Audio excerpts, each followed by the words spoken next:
General Hospital will reveal. Under the gloomy sky of Port Charles, the church bells tolled, signaling a funeral filled with sorrow. Carly, a woman once strong and resilient, could not escape fate despite Isaiah's timely efforts to save her from the clutches of death. When she regained consciousness, she only had a brief moment to see the familiar faces around her before an agonizing pain consumed her body. Her condition rapidly deteriorated, leaving the doctors powerless.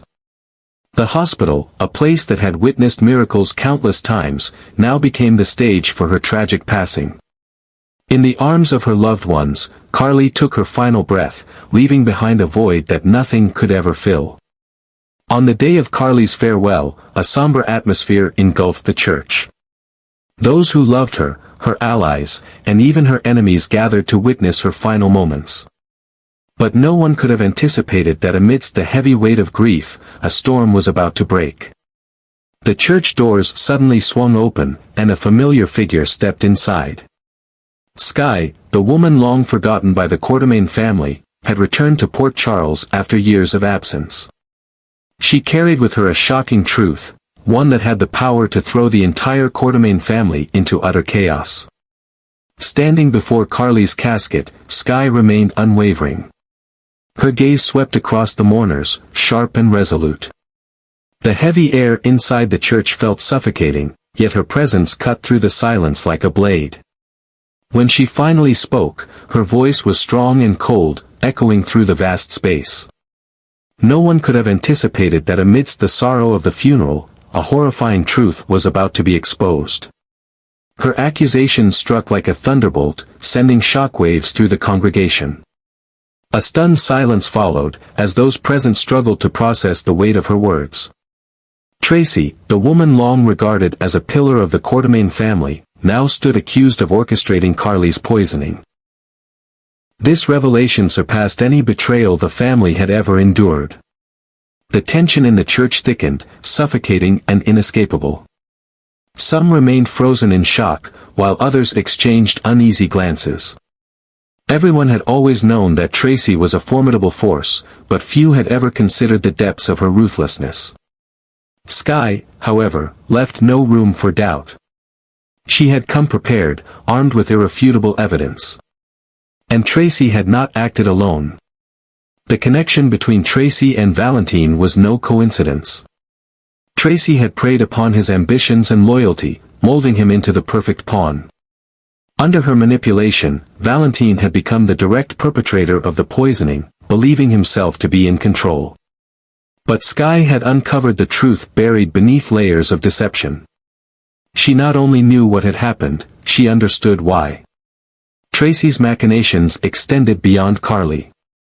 This was a calculated move designed to solidify her influence over the Quartermain family and ELQ. Carly's elimination was not just about removing an enemy, it was a carefully orchestrated step in Tracy's long-term strategy. With Carly gone, her ties to Sonny and Michael would weaken, allowing Tracy to consolidate her own power. Carly had always been a force to be reckoned with, and her absence created the perfect opportunity for Tracy to manipulate events in her favor. The silence inside the church became even heavier. All eyes were on Tracy, waiting for a response. She maintained her composed exterior, her expression carefully neutral. Yet those who knew her well could detect the flicker of tension in her eyes. The Quartermain family sat in stunned disbelief. Alan, who had once protected Skye despite her not being his biological daughter, remained silent, his expression unreadable. Monica, standing nearby, clutched her hands together, her shock evident in the tremor of her fingers. Michael and Jocelyn, the ones who had suffered the greatest loss, were visibly shaken, their grief momentarily overshadowed by the weight of this revelation. Tracy, though masterful at maintaining control, could not fully conceal the mounting pressure. The evidence against her was damning, and the accusations Skye had laid out were impossible to ignore. The Quartermain family, already riddled with power struggles and betrayals, now faced a crisis that threatened to unravel them entirely. Skye was relentless. She knew the depths of Tracy's manipulations better than anyone. Years of being treated as an outsider had given her an advantage, she had watched and learned, and she understood just how far Tracy was willing to go to get what she wanted. Carly's death was not a mere tragedy, it was a calculated move in a grander scheme. And now, Skye was determined to ensure that Tracy would not escape justice. No one in the church spoke. The accusations had been made, and now, all that remained was to see how Tracy would respond. But no matter how skilled she was at deception, the darkness she had orchestrated had been brought into the light. And for the first time in years, Tracy Quartermaine might have gone too far to escape the consequences. The years of being treated as an outsider in the Quartermaine family had given Skye a unique perspective, one that allowed her to see through the carefully curated facade that Tracy presented to the world.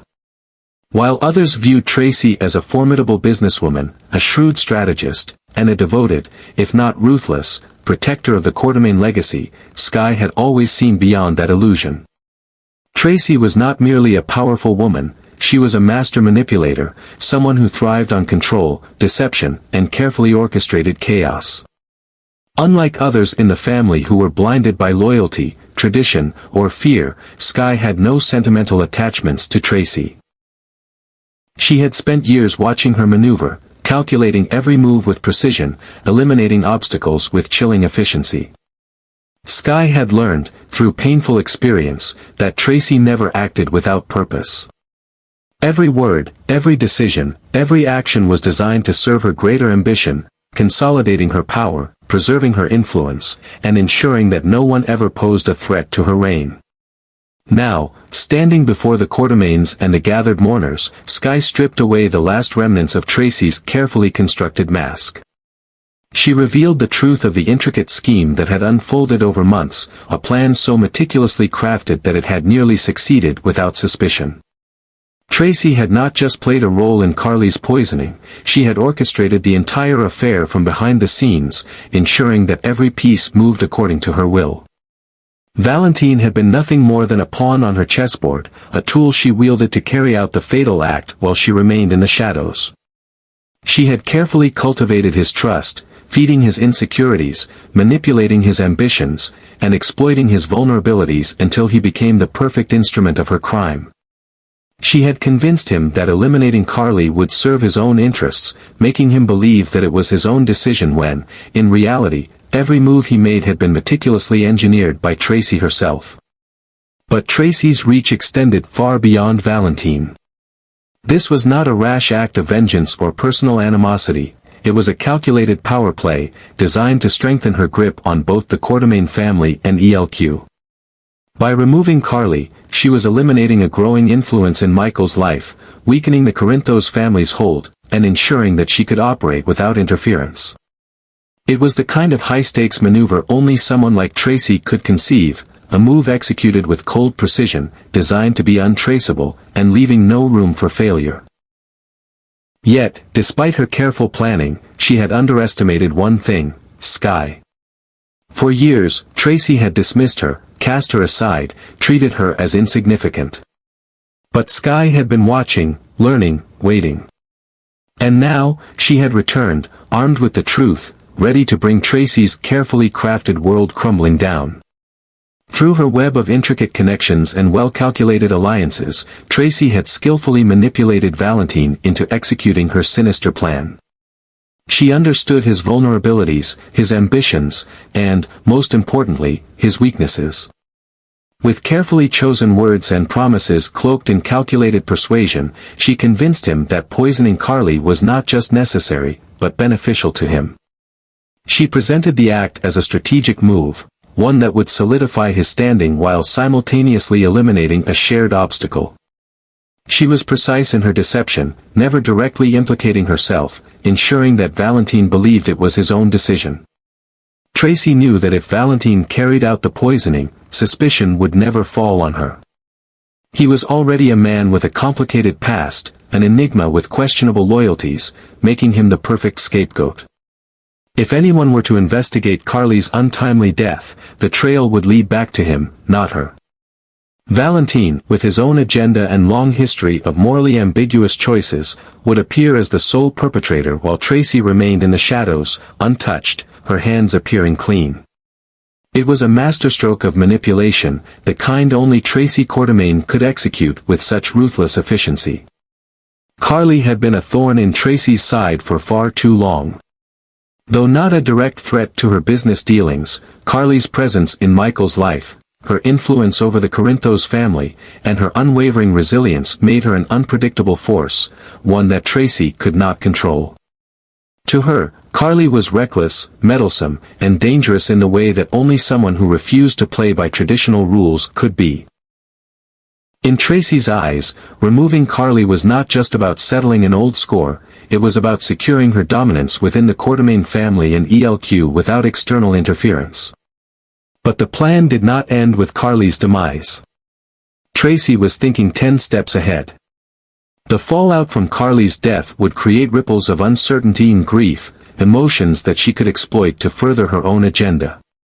With Carly gone, Michael would be vulnerable, distracted, and more susceptible to manipulation. The Corinthos family, already plagued by internal struggles, would be thrown into further disarray, weakening Sonny's grip on Port Charles. And most importantly, ELQ would be Tracy's for the taking. She had spent years maneuvering for power within the company, battling against those who dared to challenge her authority. With Carly out of the picture, the remaining obstacles would crumble, and Tracy would emerge as the ultimate victor. As Sky's damning accusations echoed through the church, the atmosphere grew unbearably tense. Every gaze in the room turned toward Tracy, the weight of scrutiny pressing down on her like an inescapable force. Though she prided herself on her ability to maintain composure under pressure, even she could not prevent the fleeting flicker of unease from flashing across her expression. It was a brief moment, barely perceptible, but to those watching closely, it was enough. Sky's words were like daggers, piercing through the carefully crafted image that Tracy had maintained for so long. She had spent years cultivating her influence, ensuring that her name carried power and authority, yet now, in this very moment, she was being exposed for what she truly was, a ruthless, calculating woman who would stop at nothing to achieve her goals. Alan, the man who had once welcomed Sky into the Quartermaine family despite the knowledge that she was not his biological daughter, stood in stunned silence.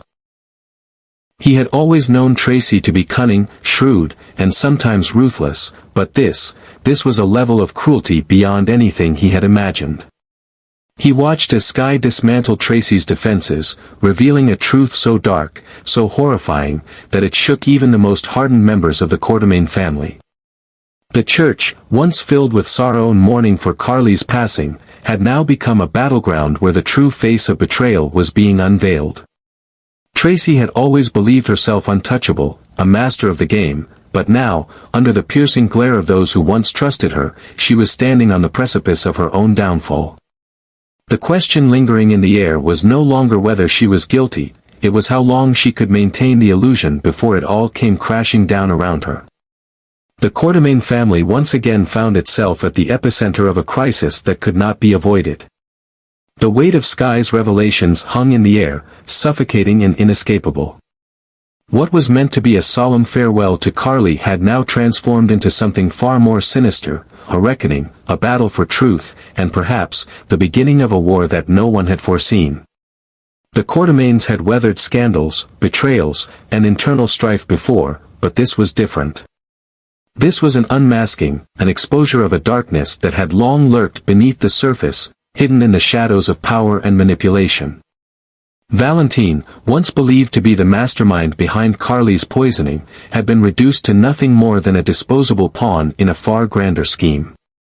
He had carried out the act, he had taken the risk, but he had never truly been in control.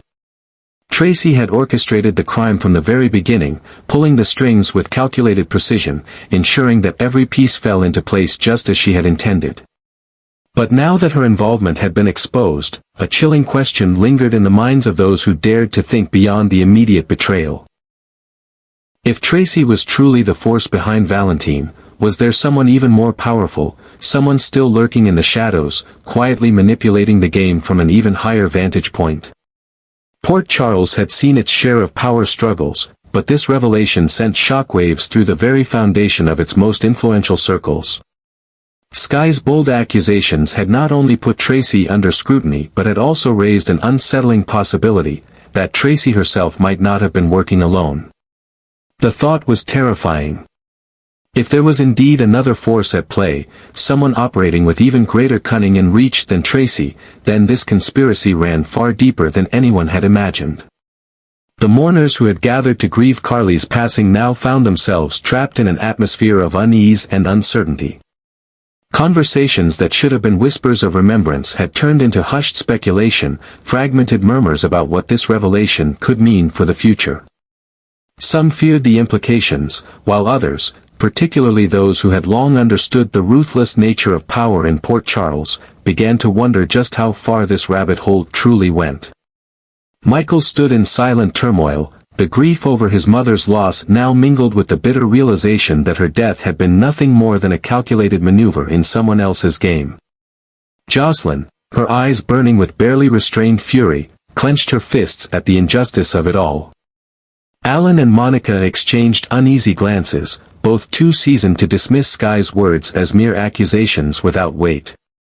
Even those who had once believed Tracy to be untouchable were now forced to reconsider. Tracy herself remained rigid, her years of experience in deception allowing her to maintain an exterior of composure. But beneath that mask, there was tension, subtle, but unmistakable to those who knew how to look for it. She had been exposed, yes, but she was far from finished. Tracy Quartermain did not go down without a fight. She had spent her life mastering the art of survival, and even now, as the walls closed in, she was already calculating her next move. Yet, despite her own determination, the tides were shifting against her. Carly's funeral, meant to be a somber farewell, had instead become the spark that ignited a new battle in Port Charles. It was no longer just about revenge or justice, it was about power, about control, about uncovering the full extent of the deception that had led to this moment. Secrets in Port Charles had a way of surfacing, no matter how deeply they had been buried. And now, with the truth clawing its way to the surface, the city was once again on the brink of chaos.